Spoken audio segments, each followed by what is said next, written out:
꼬리에 꼬리를 물고 등장한 코끼리. 애교 섞인 인사를 하는 것으로 쇼가 시작됐습니다.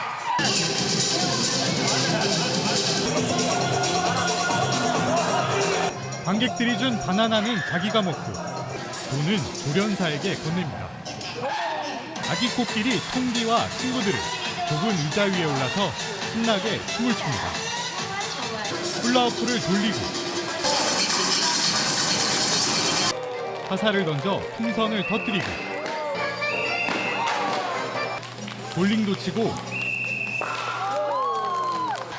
덩크슛에 3점슛까지 관객들에게 안마도 해줍니다. 대주만 보면 어지간한 사람보다 나을 정도입니다. 그러다 갑자기 쓰러진 통디. 출동한 코끼리 의사의 주사를 맞고 다시 일어나면서 쇼는 흥겹게 끝을 맺습니다. 너무 재밌고요. 아이들하고 함께 하니까 아이들도 색다른 경험을 하고 참 좋아하는 것 같아요. 솔직히 말하면 별로 좋아하진 않거든요. 동물 가지고 저렇게 하는 거. 그냥 우리나라에서 볼 수 없는 거니까 재밌었는데. 통디는 태어난 지 14년 된 코끼리입니다. 귀여운 외모에 또 각종 묘기를 척척 해내는 신통한 제주 덕에 사람들에게 인기가 매우 많습니다. 하지만 겉으로 보이는 화려함과 기특함 뒤엔 보기 거북한 사연이 숨어 있었습니다. 조련사의 손길이 자꾸 코끼리의 머리와 뒷등을 향합니다. 손에 교묘히 감춘 것은 날카로운 송곳. 코끼리의 신경이 집중된 곳을 찔러 자극하는 겁니다. 머리는 물론 몸통과 다리에는 크고 작은 상처들이 남아 있습니다. 처음에 깜짝 놀랐습니다, 저희들은. 어떻게 아니 공연 시키게 가지고 좀 이제 고통도 주고. 이 날카로운 걸로 이렇게 머리들 이렇게 지금도 그럽니까? 치우라 그러는데 야 이놈들. 트레킹에 동원된 코끼리는 다리를 절뚝거리기도 하고 갈고리가 사용된 흔적도 눈에 띕니다. 비좁은 창고에서 쇠사슬에 묶인 채 갇혀 있다 보니 신경성 질병도 자주 발생합니다. 자기 이제 성질 때문에 오는 어떤 과민성 이러한 문제들도 간혹 있었고 신경성 소화불량 이런 것들 있고. 이곳에서 쇼에 동원되는 코끼리는 모두 10마리. 국제적 멸종위기종 1급인 아시아 코끼리입니다. 지난 2000년 라오스에서 왔습니다. 동물원 측은 이미 훈련된 상태로 왔기 때문에 학대하지 않으며 이 상처들은 그냥 평소에 다친 거라고 말합니다. 얇아요. 아주 피부가. 우리가 생각하는 훨씬 얇고 나무에 붙이면 상처나. 그러나 이곳을 수차례 방문했던 태국의 코끼리 전문가 맥시에게 들어본 실상은 달랐습니다. This is what is behind the elephant show in every place. They have to use the elephant to go and training very hard before they can do anything. They have many hook mark, and I can look at the eyes. They completely depressed. 학교를 배경으로 만든 원숭이 쇼입니다. 원숭이들은 사람처럼 옷을 입고 오토바이도 탑니다. 두 발로 걷는 원숭이들. 이들은 또 어떤 훈련을 거쳤을까? 조련사가 원숭이의 목줄을 매단 채 끌고 다닙니다. 필사적으로 도망가 보지만 넘어지길 수차례. 사람처럼 두 발로만 걷도록 앞발을 뒤로 묶어놨기 때문입니다. 조련사들은 이 상황이 재밌다는 듯 웃고 얼마 못 가 붙잡힌 원숭이는 다시 질질 끌려옵니다. 이런 학대 장면은 한 동물보호단체 활동가의 촬영으로 세상에 알려졌습니다. 공연용으로 쓰이는 원숭이들은 기본적으로 두 발로 쓰는 훈련부터 시작을 하기 때문에 이렇게 시작이 되고요. 그리고 보통 이런 조련 같은 거를 매일 이렇게 훈련을 하고 하다 보니까는 조련사 같은 경우에는 무뎌지기도 하는 거죠. 무대 뒤 원숭이들의 생활 여건은 열악했습니다. 좁디 좁은 철장에 갇힌 원숭이는 계속 빙빙 도는 이상 행동을 하고 자학 증세까지 보이던 새끼 원숭이는 철창을 물어뜯고 자물쇠를 열어보려 안간힘을 씁니다. 배설물 범벅인 더러운 우리 안에는 또 다른 원숭이가 죽은 채 방치됐습니다. 겨울에 난방이 안 되는 곳이었어요. 그래갖고 난방에 문제가 있어갖고 그 다음날 동사로 발견이 됐어요. 네. 이 원숭이 학교를 찾아가 봤습니다. 공개된 영상이 몇 년 전에 촬영된 것이고 지금은 다르다고 항변합니다. 그 당시에는 체계가 되지 않아서 약간 그 조련 과정에서 일반적인 좀 뭐 채찍 정도는 활용이 됐고 좀 했는데 지금 이제 많은 노하우가 생기고. 하지만 얼마 전까지 공연을 했던 일본 원숭이 수십 마리는 여전히 구석진 곳 컨테이너 속에 뒤엉켜 있습니다. 학대는 일상적으로 이뤄지고 있습니다. 천연기념물인 반달 가슴곰부터 멸종위기종 1급인 참악어까지 각종 동물쇼가 진행됐던 경기도 고양시의 한 테마동물원. 한 조련사가 바다코끼리를 파리채로 사정없이 때립니다. 파리채를 들면 되게 무서워해. 공연하면서 아 파리가 맞네 막 이런 식으로 하는데 이제 그게 너 말 안 들으면 맞는다 그런 무기를 들고 있는 거예요. 바다코끼리가 고통스러운 신음을 내뱉지만 조련사는 화가 덜 풀렸는지 발길질을 하고 수염을 잡고 질질 끌고 갑니다. 이 영상을 촬영했던 전직 조련사는 이런 폭행이 수시로 이뤄졌다고 말합니다. 그냥 한번 때려놓고 들어가고 때려놓고 들어가고 그런 식으로 하고 있거든요.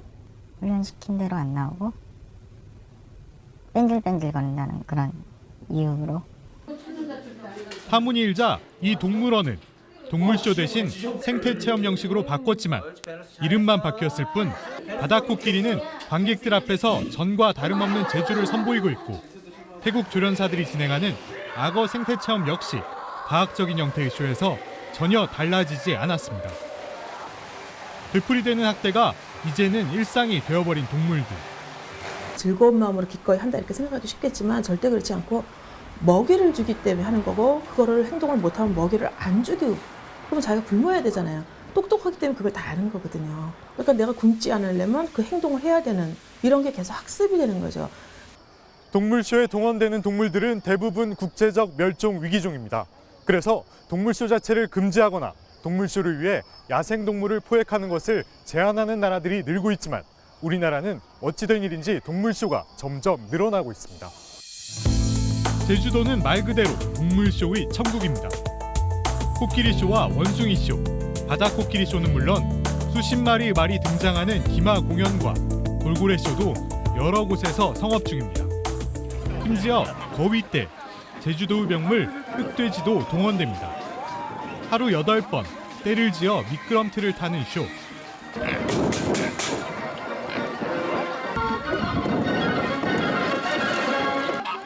미끄럼틀을 타고 내려와야만 아래에 놓여있는 먹이를 먹을 수 있습니다. 수도권에도 동물쇼 또는 생태 설명회를 하는 대규모 수족관과 동물원이 속속 개장을 앞두고 있습니다.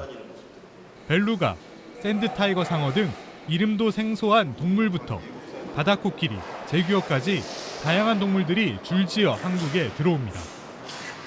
경기도 북부 지역의 랜드마크로 자리매김할 수 있도록 그렇게 노력할 생각입니다. 이달 말에 개장하는 경남 거제시의 시월드. 시에서 토지를 제공하고 싱가포르 자본이 100% 투자했습니다. 이미 큰 돌고래와 벨루가가 4마리씩 수입돼 조련을 받고 있고 다음 주에는 추가로 큰 돌고래 12마리가 들어옵니다. 내일 어깨가 5살 정도에서 큰애가 9살? 이렇게 방방곡곡에 동물쇼가 넘쳐나는 이유는 우선 돈이 되기 때문입니다. 코끼리쇼는 매년 40만 명 이상이 찾고 있고 제주도의 돌고래쇼 역시 4만 원 가까운 입장료에도 불구하고 작년에만 100만 명 넘게 관람했습니다. 박물관이 한 100개가 넘고 뭐 이런다 그러잖아요. 다 이렇게 분산해갖고 다니다 보니까 뭐 애들 아주 특출하지 않으면은 이제 손님이 이제 비슷비슷합니다. 오스트리아, 벨기에, 덴마크 등 동물쇼를 제한하는 국가들이 늘고 있지만 우리나라는 지자체와 대기업이 관광 수입을 위해 동물쇼를 선도하고 있는 형국입니다. 애들이 좋아해서 애들을 위해서 한다는데 정말 애들 위한 게 아니고요. 어른들이 돈벌이를 위해서 하는 거고요. 현재 우리나라는 동물을 심하게 학대할 경우 동물보호법에 의해 처벌을 받게 됩니다. 하지만 동물쇼는 40년 역사에도 불구하고 법적인 규정 자체가 없어 조련 과정에서 이뤄지는 학대를 처벌할 방법이 없습니다. 환경부와 해양수산부 등이 소관부서긴 하지만 실제 관리 감독은 거의 이루어지지 않고 있습니다. 이렇다 보니 동물쇼에 동원되는 각종 동물들이 오늘도 한국으로 모여들고 있습니다. 일본 와카나마현 타이지. 매년 2만 3천 마리 이상의 돌고래가 식용으로 또는 공연용으로 포획됩니다. 청각에 민감한 돌고래의 특성을 이용해 좁은 안으로 몰아넣고 바닷물이 핏빛으로 물들 정도로 무차별적인 학살과 포획이 이뤄집니다.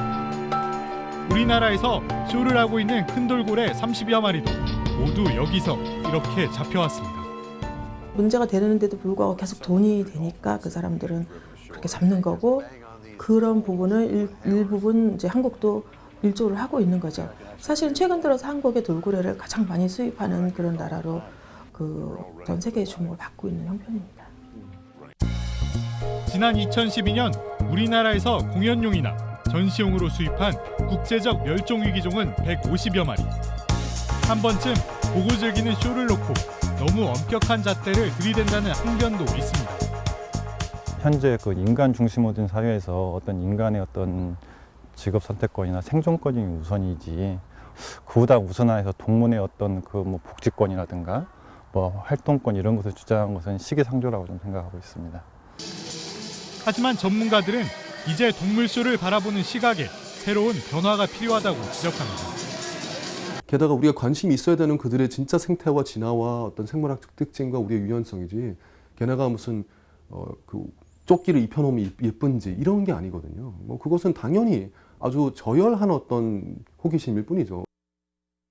그 동물을 이용하는, 우리의 즐거움을 위해서 이용할 수 있는 대상으로만 가르치게 되는, 교육이 아니라 반교육적인 결과가 되는 거죠. 서울대공원에서 쇼를 하다 이제는 자유의 몸이 된 제도리. 제도리는 지금 제주 앞바다에서 120여 마리의 남방 큰돌고래와 함께 살고 있습니다. 제도리 방류를 지휘했던 김병엽 교수는 육상에서 돌고래를 관찰하는 관광을 제안합니다. 그들이 허락할 때 자연 속에서 만나는 것이 더 감동적이라는 겁니다.